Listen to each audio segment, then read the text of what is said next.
For this video, we want to look at thinking about limits graphically. And we're still doing this from a very intuitive point of view. We're going to look later at the more formal definition and formalize this some more. But what we want to be able to do right now is to be able to look at some graphs and use them to help us answer some questions about limits and to be clear about the different possible answers we might give to a limit question. So the question for limit is going to be written like this. The limit as x approaches a, where a is some specific value that we're interested in, of f of x, and the possible answers that we might have are a number, which we'll just call L here. So informally, that means as x gets arbitrarily close to a, but not at x equals a, the y values or the outputs of the functions get arbitrarily close to L, that number. Another possible answer that we might have is the limit as x approaches a of f of x is equal to infinity. What that would mean is that when x gets close to a, the outputs grow without bound. Another possible answer would be to say the limit as x approaches a of f of x is negative infinity. So that would indicate the y values grow without bound, but in the negative direction when x gets arbitrarily close to a, but not at x equals a. And then the last possible answer we would have is basically a none of the above. If the function does not approach a number or infinity or negative infinity when x gets arbitrarily close to a, then we would say that that limit does not exist. All right, so those are the only four possible answers that we're going to have to a limit question. All right, the other important thing to think about when we think about these limit questions is to be clear that we're sure about how to look at a graph. So all of these statements up here are about limits. So those are all about what's happening with the outputs of the function when the inputs are close but not at x equals a. So there are a couple of things that are important here. We want to make sure that we look on both sides of x equals a.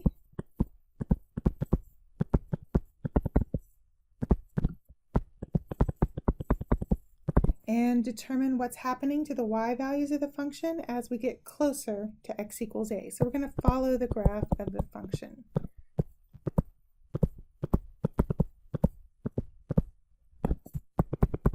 But we want to be careful to make sure that when we think about limits, we're thinking about what happens when x gets close to a but not at x equals a. So we want to kind of ignore a point if there happens to be a point at x equals a. So I want to look around x equals a but not at x equals a. All right, and being clear about this as well, when we look at these limits, the answer to our limit problem is going to have to do with what the outputs of the function do. All right, so we're going to look at some of these examples here. And for all of these examples, the kind of interesting point that we want to focus on is around x equals 1. So for all of these, we're going to look at a limit as x approaches 1 of our function. All right, so on this function graph, we're going to look near x equals 1 on both sides of x equals 1. We're going to follow the function graph toward x equals 1, but we're not going to get hung up about what happens actually at x equals 1. All right, so on this first graph, if I'm a little bit left of x equals 1, I would be over here somewhere on the graph of the function. And then if I go toward x equals 1, I'm headed toward there. And then when I start out on the right side of x equals 1 and go toward x equals 1, I'm headed toward there. So on either side of that point at x equals 1, if I head toward x equals 1, those y values of that function are headed right toward this point that's right here. So on this one, the y values of the function are headed toward y equals 1 as well. All right, for this second graph, again, I want to think about the limit as x approaches 1 of the function.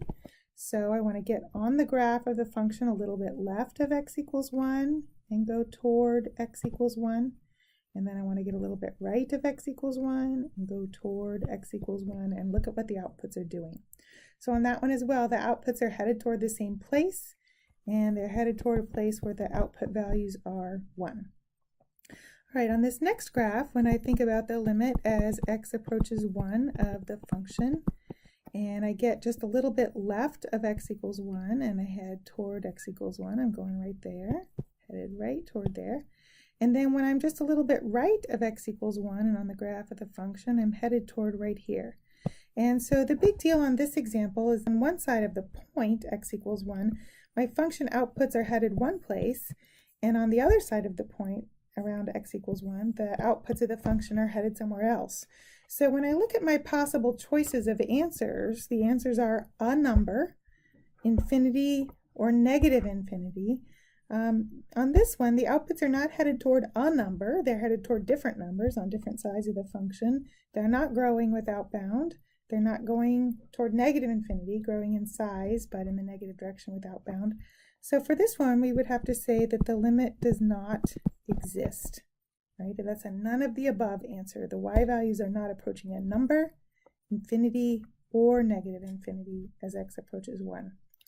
All right, when we look at the next example, again, thinking about the limit as x approaches 1 of our function here, we're going to be a little bit left of x equals 1 and go towards x equals 1 along the graph of the function. And we're also going to be a little bit right of x equals 1 and go along the function toward x equals 1 and look at what the outputs are doing. So again, on this one, on one side, the output values are approaching something, and on the other side, they're doing something else. So in general, the output values are not approaching a number, or infinity, or negative infinity. So again, on this one, we would say that the limit does not exist, and that's an abbreviation for does not exist. Okay, I'm going to scroll up here, and we're going to look at a few more examples, also all looking around x equals 1. All right, so for this next one, we're going to look at a limit as x approaches 1 of f of x. So I want to start a little bit left of x equals 1 on the graph of the function and go toward x equals 1. I'm going to be a little bit right of x equals 1 on the graph of the function and go toward x equals 1. And I want to notice that those outputs of the function are all headed toward the same place, and the place they're going is where the output is 0. Right, and this is an important one to make sure that we're clear about. We're ignoring a point at x equals 1. Remember, a limit is not about what happens at x equals 1, but it's about what happens when x is around x equals 1. All right, for this next one, this is the last one that we looked at in the last video, and then I added a few more graphs here as well. When we get on the graph of the function a little bit left of x equals 1 and head toward x equals 1, we're headed there. And a little bit right of x equals 1 and head toward x equals 1, we're headed there, and those are headed toward the same place where we have a y value of 1. All right, on the next graph, we're going to look at the same thing. This graph is a little different from the other ones. You might notice on this graph that there's not even a point at x equals 1. That open circle at x equals 1 would indicate there is no point there. So x equals 1 is not even in the domain of the function.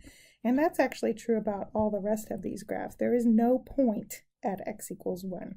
But remember that a limit is not about what happens at a point, it's about what happens around a point. So again, on this one, I want to be a little bit left of x equals 1, and I want to move toward x equals 1, and a little bit right of x equals 1, and move toward x equals 1, and those are headed toward the same place. They're headed toward that place that's labeled with a y value of 1. Notice there is no point at 1, 1, but as x approaches 1, the y values are approaching 1.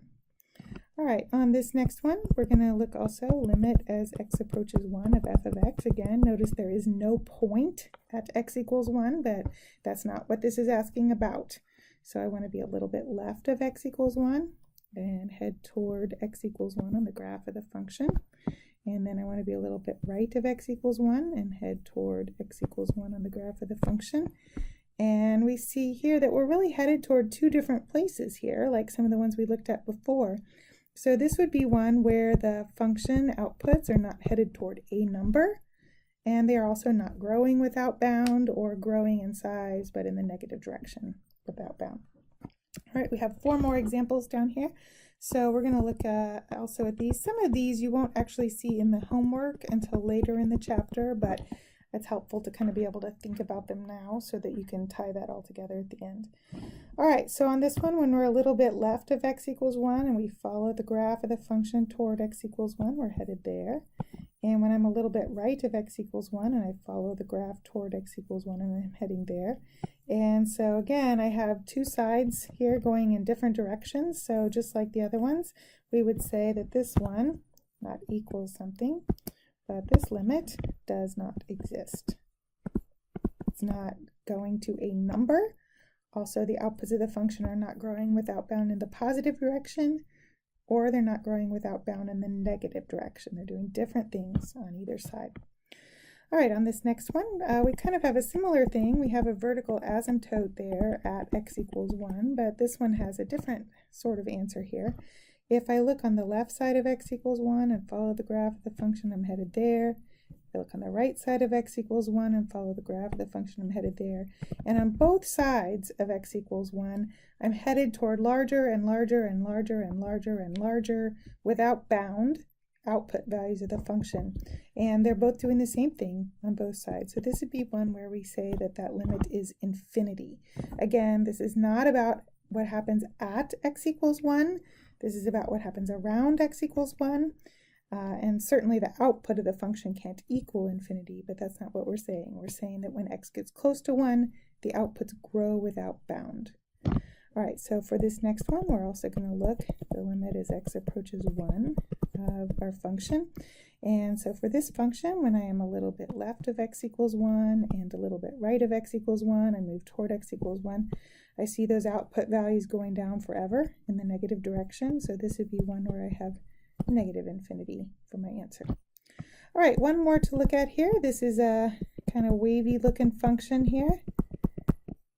But when I'm a little bit left of x equals 1 and follow the graph of the function, I'm headed toward that hole in the graph right there.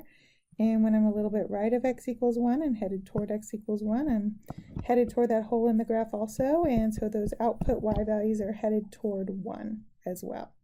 All right, so one important thing about this, we've talked about limits. It's not about what happens at x equals 1.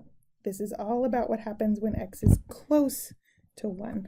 I'm going to go back and go through all of these examples very briefly and emphasize how we would talk differently about what's happening at x equals 1.